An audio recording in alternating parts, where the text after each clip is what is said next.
topic today sounds like a great movie title. Big states versus little states, the Great Compromise in Philadelphia. The Great Compromise in Philadelphia. The whole thing was a compromise in Philadelphia. But of course, the centerpiece of it was, how are you going to handle the problem of the little states like Delaware, Rhode Island, even Maryland, and then the giant, powerful states like Pennsylvania, New York, and Virginia. That was the nature of this problem. How do you get them to agree? And as you know, the Great Compromise occurred in July of 1787, when the Founding Fathers, none of them happy about it, agreed that in the Senate, each state would get 2 votes, irrespective of size, irrespective of population. No matter how few people you have, you get 2 United States senators. But in the House, there would be proportional representation, so the big populous states would have more people in the House. James Madison wanted proportional representation throughout, that one man, one vote. Why should little Delaware have as many senatorial votes as gigantic Virginia? It upset him in constitutional theory. It didn't seem fair. But the little states absolutely refused to go forward unless they were guaranteed something like equality in the Congress of the United States. And so there were times when the thing nearly broke down, when it looked like the small states were just going to leave. And everybody knew the worst possible outcome of this is that we go away without having created a new constitution. If we have to fall back on the Articles of Confederation, probably the United States falls apart. You know, Franklin had famously said during the war, we have to hang together or we will assuredly hang separately. And that's the sense that the Founding Fathers had, that this was the last chance they had to produce a more perfect union, as the preamble states. And so everyone hung in there, even though they didn't like this. And this compromise was hammered out on July 16th and 17th, 1787. And once that happened, once the Senate got 2 from each state and the House was proportional, they all relaxed and were able to do almost everything else with much greater friendliness. It seems interesting to me because the Senate is already set up to act much slower than the House. If you were to increase the number of senators, would anything ever have gotten done? Well, there wasn't much talk of increasing senators, but maybe there would be a statistical minimum from a state like North Dakota or Delaware. You get 1, but why wouldn't Texas have 8 or New York 7? You're right, it needs to be a relatively small body. But remember, they had very different methods of selecting these people at the time, too. The House every 2nd year popularly chosen. The Senate every 6th year, a 3 times longer term, and until the 20th century, until the direct election of senators amendment, senators were chosen by state legislatures. And so you have 2 very different congressional bodies. Today, not so much. But the idea was, and Jefferson agreed with this, is that the people are in charge and the people's will should be enacted into law, but you need to distill the people's will through some filtering mechanisms to make sure that we don't go crazy after a war emergency or vote down people's free speech rights, or in a moment of piety declare a national state religion. They wanted systems of checking and balancing so that the will of the people would be distilled before it was enacted into law. So you get the Senate and the House, very smart. Only Benjamin Franklin wanted a unicameral system. He was the only one. We got a Senate and a House, but the big issue was, why should the Senate have an identical number of officers from each state in the Union? Answer, because we wouldn't have had a constitution unless everyone agreed to that. That was the demand of the small states. What would the Founding Fathers have thought about the fact that members of the House have to run for re-election from the day they decide to run for election forever?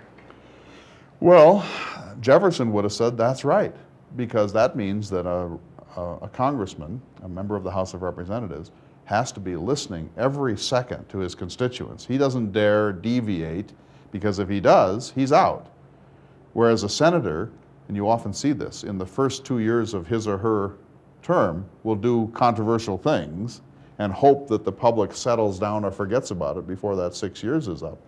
That's exactly how it was supposed to be, that senators are meant to be senior statesmen and to take greater risks because they have a bigger comfort zone. And representatives are meant to represent you and me in our district right now and with a tight tether, and if they don't, we can punish them every second year. It has led to perpetual campaigning and terrible abuses in campaign finance, but it still works the way it was intended to. Let's talk about this convention. No women. No women, No African Americans. no blacks, No Native Americans. no Indians, really no poor people. It was 55 white men of a certain property base. Let me see if I can get this right. Oldest, Benjamin Franklin at 81. Youngest, Charles Pinckney of Carolina at 29. Alexander Hamilton, one of the most brilliant men in American history, was just 30. Of the 55 who came to Philadelphia in 1787, 3/4 nearly had been in the Continental Congress. So they already were people with a national interest. 8 had been signers of the Declaration of Independence, although John Adams and Jefferson were not there. 7 were state governors, led by Edmund Randolph of Virginia, and 21 were veterans of the Revolutionary War. So these are the elite.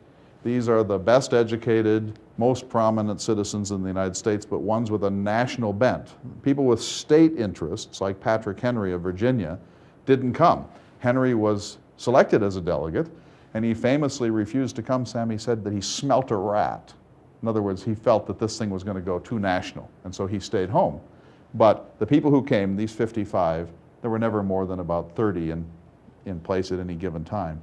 But these were men of property, men of power, men who believed in contract, men who were more conservative, not the way we think of conservative, but wanting to conserve property, conserve due process, stabilize this system. They were not Democrats in the way we like to think of Democrats. In fact, one of them said, we've had too much of this democracy. Now we need to have a much more sober constitution. So one way of looking at it, this is kind of a Jeffersonian way to look at it, but it sort of was a counter-revolution. You have the Revolution of 1776, and it kind of opens the floodgates of democracy, legislative supremacy. After a time, under the Articles of Confederation, that looked a little volatile and unstable and wasn't getting our fiscal house in order, and it just seemed a little too anarchic. So the 55 men who met in Philadelphia pulled back from those sort of radical democratic notions that had been unleashed in 1776 and said, how far can we pull back towards stability and still preserve the things that are best in the revolution? Could you compare them in some way to the superdelegates of the Democratic Party? Yes, that's a great, I don't know how many people quite know how this works. It's sort of Byzantine, but there are popularly selected nominees, people who go to the National Convention as delegates. And then there are the superdelegates, and they're meant to be the governor and the lieutenant governor and the chairman of the party. And the idea was that they somehow would keep the Democratic Party from spinning out of control as it did in 1972 when it nominated George McGovern, that these would be sort of seasoned party creatures who were hard-headed realists and weren't going to get swept up. Well, it's turned out to be a bit of a nightmare in recent times, but that's the sense of it. Here are a few questions to think about and discuss. Question 1. Do you think it's fair that California, with 30 million people, gets the same number of senators as North Dakota with 650,000 people? Question 2. Does it bother you that the U.S. Constitution was written by 55 white men with no women, American Indians, or African Americans present? Question 3. Does the fact that only white males wrote and ratified the Constitution lessen its validity today? Question 4. The 3/5 clause is a kind of historical embarrassment today. Why do you think the Founding Fathers included it in the Constitution? Question 5. Do you think it would be a good idea to have a new constitutional convention today? So this was the Great Compromise, but it wasn't the only one. It certainly wasn't. The Great Compromise, big state, little state, and it has produced this system which has lasted quite effectively for more than 200 years. There were several other compromises. One is slave-free. The North would quite have liked to outlaw slavery. There weren't many slaves in the northern states. slavery was embarrassing in a country that was talking about liberty and freedom and the rights of man. Jefferson squirmed about this all of his life. And the North was ready to say, let's get this done with once and for all. We'll just abolish slavery. The South made it very clear that they would not be a party to a constitution that didn't protect slavery. And this wasn't talked about as openly as the Great Compromise, big state, little state, because it was so embarrassing. And so eventually they worked out this really unfortunate compromise, and that was that there would be a union, but slavery would be enshrined. And slavery comes up 8 times in the Constitution of the United States, never by name, but there are 2 extraordinary instances of it. One is the 3/5 clause. It was determined in a really difficult compromise that in slave states, every 5 slaves would be counted as if 3 for the purposes of taxation and apportionment. So even though slaves have no rights, they can't vote, can't own property, can't be free, the South demanded that they still be counted for the purposes of representation in the House of Representatives, which is, it just seems crazy to us, but they weren't going to sign unless they got that. And the North sort of held its nose and finally let it happen.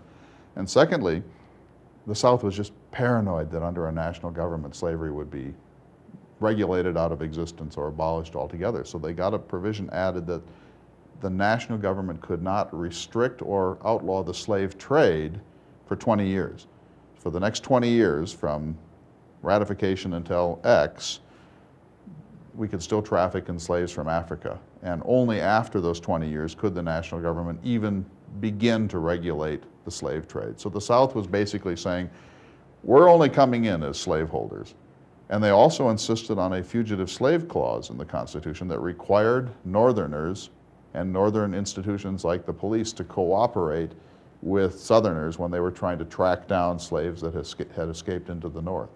And so this series of kind of ugly, awful, racist, apartheidist compromises worked their way in. People say, how could they have done that? Well, the answer, Sam, is there wouldn't have been a constitution unless those compromises had been effected. In fact, James Madison, late in life, said it really wasn't about big states and little states. It was really about slave and free. And he was in this awful position as the father of the Constitution of being a slaveholder himself. But to his credit, at least twice during the deliberations, he said, slavery is an abomination. It's an embarrassment to a country that's talking about liberty. We should handle it sooner rather than later. But they didn't. They perpetuated it and brought on the Civil War. But the most important thing is, from a political point of view, is that it was the art of compromise to be able to get to where they wanted to get to. If they had been ideologically pure, there couldn't have been a constitution. So there were those 2 compromises. Let me add one more. This is more kind of a vaguer one, but it's incredibly important. Remember how they started. 13 highly proud individual states had formed the Articles of Confederation. It was like a club. Everybody gets to be their own sovereignty, but they've joined for certain limited purposes. Didn't work. So now they're going to have a constitution and they're going to create a nation instead of a confederation. Well, in other words, all those states had to compromise their sovereignty if there were going to be a national union whatsoever. Or as one historian has put it, the trick of the Constitutional Convention and the ratification that followed was to convince the states to cripple their own sovereignty. Well, think of the UN or think of the European Union, how hard it is for any sovereign nation to yield any portion of its sovereignty to a higher power. I mean, it almost can't happen. And yet the genius of this thing was that they convinced a very states' rightist population of the United States to work against what appeared to be their own pride and self-interest to create something that could only erode their sense of themselves as Virginians or Marylanders. So it's sort of unbelievable that this even happened, because there was a lot of jealousy. And once the Constitution was finished and promulgated, sent out to the public in September of 1787, all hell broke loose. The Anti-Federalists, as they were called, said, wait a minute, we didn't bargain for that. We sent these people to the Philadelphia Convention to amend and fix the Articles of Confederation. We didn't empower them to tear it up and put something much more powerful in its place. And even Thomas Jefferson, my hero, said from Paris This is like bringing in a fox to police the hen house. That you've just added way too much federal authority here, and it'll only grow worse in time. And those arguments continue today. They continue today, but it was an amazing achievement, because think of the pride of Texas or California or New York or Florida today. At times almost unbearable amounts of state pride, and yet they're part of a subordinate nation where they are just one state out of 50. What Jefferson and the Anti-Federalists had in mind was a kind of Canadian system where the provinces are much more powerful vis-a-vis the national government. But the Founding Fathers got away with it, and they created the most stable democratic culture in human history because they added enough scaffolding and buttressing and legal foundation to hold the thing together. And so in a sense, the whole country sort of thought, we don't like this, it's not really what we dream of, but we know we need this medicine, so we'll ratify it as long as you give us a Bill of Rights. And again, the art of compromise. The art of compromise, incredibly important. Madison had to be one of the most disappointed people in Philadelphia because he had come as the best prepared. He was the author of the Virginia Plan, which called for a very strong national government that would have veto power over the states. He saw his dream of a very strong national government compromised and eroded and watered down, and yet he became a big advocate of it and the fourth president of the United States. But it wasn't as powerful as he wanted, but it was way more powerful than the people of Rhode Island wanted or Virginia. And so the compromise again worked, that everyone realized they were Commonwealth men. It's not that they were idealists, but they did have the strength to realize that at times you have to subordinate your own interests for a higher good.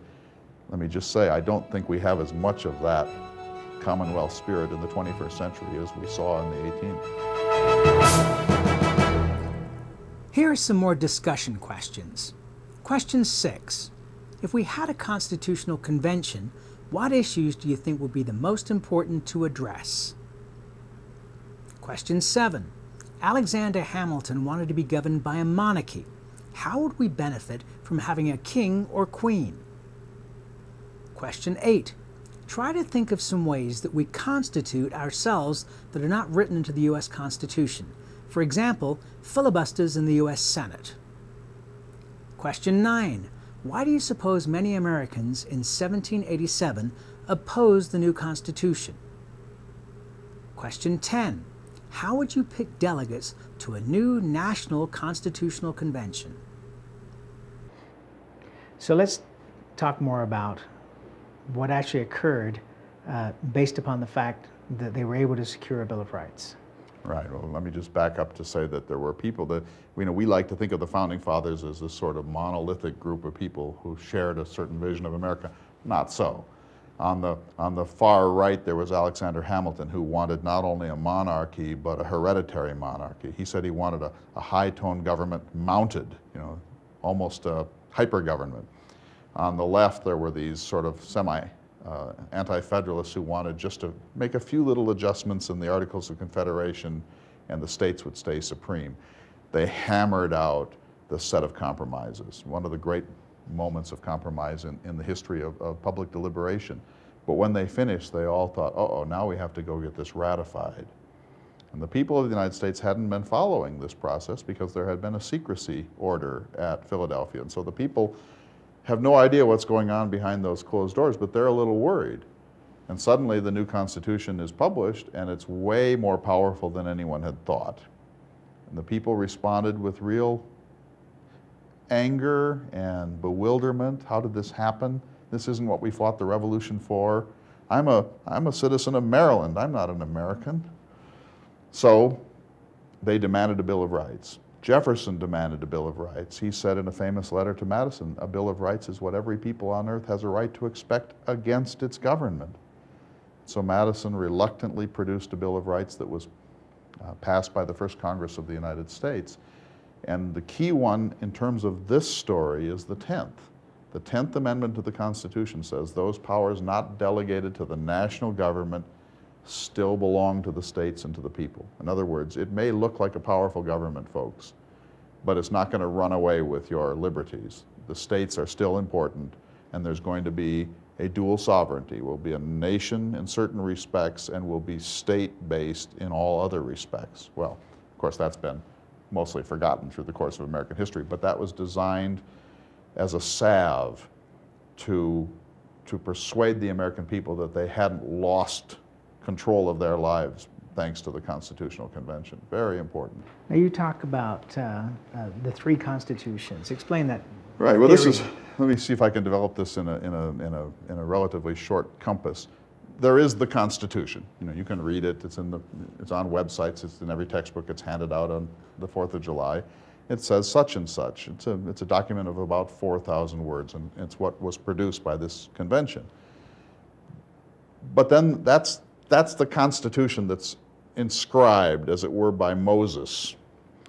But that's not the way we actually constitute ourselves. For example, there's no mention of a cabinet in the Constitution of the United States, and yet we couldn't even contemplate our government without cabinet ministers, Secretary of Treasury, Secretary of Commerce. We have a whole range of things that are done that are not founded in the constitutional text. They've just sort of happened, the way that war powers work. All sorts of things just sort of occurred. Judicial review is not mentioned in the Constitution, and yet it's central to our national sense of ourselves.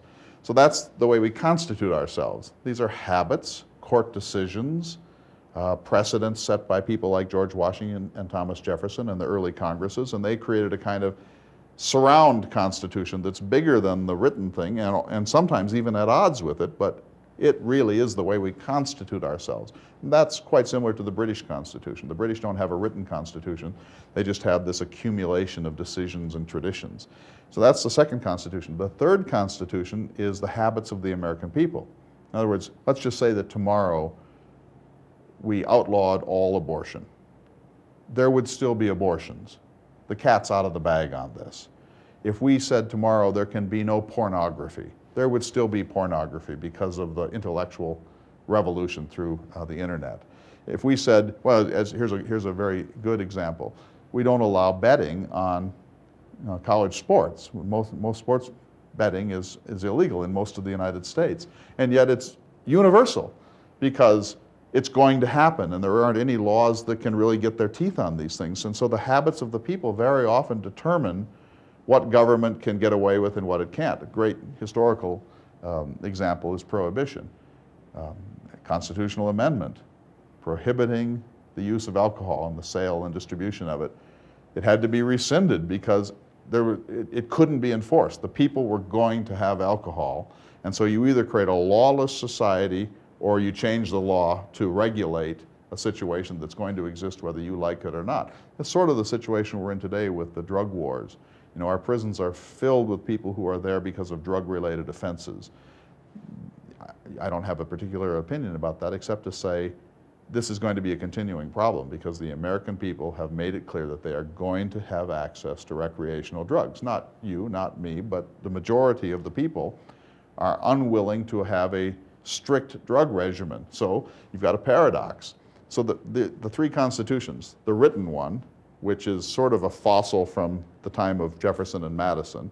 It's been stretched and strained like wax to fit situations that weren't anticipated. Then there's this sort of set of habits that grew up around the Constitution, which are somehow tethered to it, but have really gotten away from the original intent.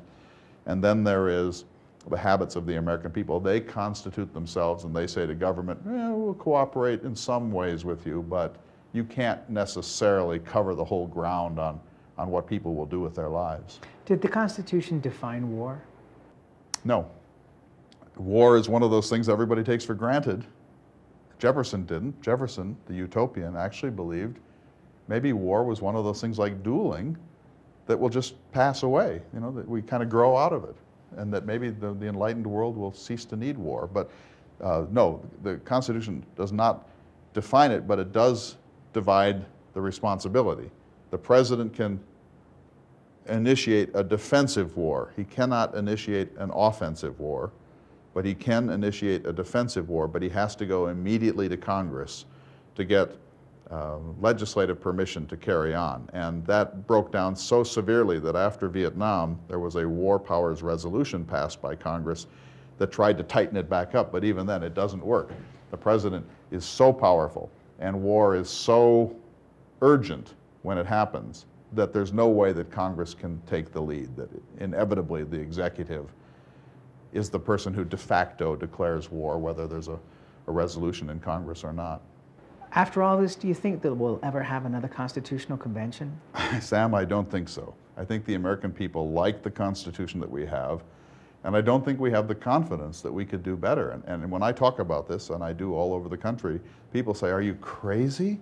I mean, think of the lobbies, think of CNN, think of the National Rifle Association and the Anti-Abortion Action League, and I mean, they just think this would be an absolute nightmare, that we are so fortunate to have a Constitution that was written before we got this way, that if we tried to do it again, it would just destroy us. I don't share that point of view, but I do think that we are happier as a people to stretch the existing Constitution with all the strain that suggests than to try to reconstitute ourselves, because I don't think we have a core identity as we move into the 21st century.